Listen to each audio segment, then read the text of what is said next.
Përshëndetje të nderuar miq, përshëndetje të dashur ndjekës. Ja ku po vazhdojmë të ritakohemi sërish në kanalin Monitor TV, duke sjellur pranë jush ngjarjet më të diskutueshme në shtëpi dhe jashtë saj. Dita e djeshme pati një sfidë për të gjithë banorët, ku banorët duhet të jepnin mendimin e tyre në një afat kohor prej 1 minuti se kush do t'jenë 4 finalistët në shtëpinë e Big Brotherit.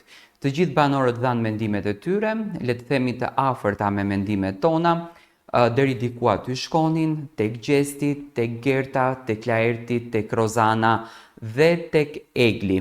Shumë pak banor, le të themi fare, nuk e përmendën Danjën.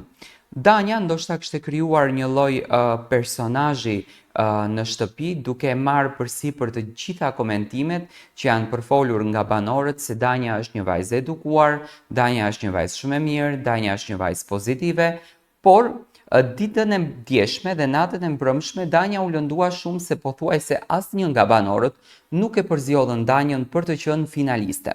Aty Danja ndoshta kuptoi një banore të dobët, kuptoi një banore të pazëshme dhe kuptoi një banore të thjeshtë.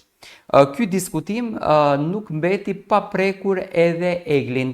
Gjatë kohës kur Egli jepte versionin e saj dhe më pas vazhdoi versioni tek Gjesti dhe tek Laerti, Egli dhe Danja patën një konflikt mes njëra tjetrës ku Danja tha: "Ka qenë Egli ajo, e cila kur ka qenë e sëmur, më është afruar dhe më ka lutur që të ri me të." Egli në një moment i ktheh Danjës, nuk e mbaj mend se kur ta kam thënë, Danja i thot: "E din shumë bukur, e mban mend shumë mirë, sepse për këtë jam shumë e bindur që se ti ke qenë ajo e cila mua më ke kërkuar që të rim së bashku." Egli i thot që nuk është bukur edhe nëse unë ta kam kërkuar, nuk është mirë ti ta thuash dhe nuk është bukur ty ta flasësh, sepse dalim shumë keq dhe është jo normale ky lloj veprimi që ti po bën. Do me thënë, ajo shoqëria që pretendoheshte që Egli dhe Danja ishin dy shoqe shumë të mira dhe ndanin emocione, ndanin sekrete, ndanin biseda mes njëra tjetrës, dhe kjo gjë ka ndodhur dhe kjo gjë ka qenë realitivisht e vërtet në shtratin e Danjës, sepse Egli u pozicionua në shtratin e Danjës kur u kthye në shtëpi.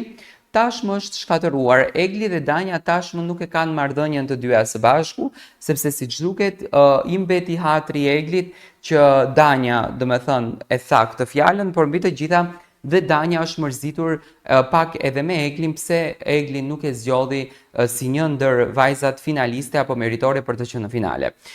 Danja mbrëm, ndoshta ka arritur ta kupton atë lojtaren e cila në këtë lojë ka përzgjedhur që të shkon me qetësinë, ka përzgjedhur që të shkon me kulturë dhe ka përzgjedhur që të shkon me butësi, gjë për të cilën nuk shkohet në Big Brother me këtë lojë. Domethënë, Big Brother që në startimin apo në shpjegimin e saj është një lojë nervash, është një sfidë me veten dhe banorët duhet patjetër që të sfidojnë. Kjo gjë e bëri në fakt të temën të jetë shumë e përfolur, të jetë një temë e cila ngriti diskutime në shtëpinë e Big Brotherit dhe la për të kuptuar tek banorët që kjo marrëdhënie e ndërtuar, kjo shoqëria mes Danjës dhe Eglit nuk do të jetë një shoqëri shumë afatgjate. Dua mendimin tuaj në raport me këtë shoqëri.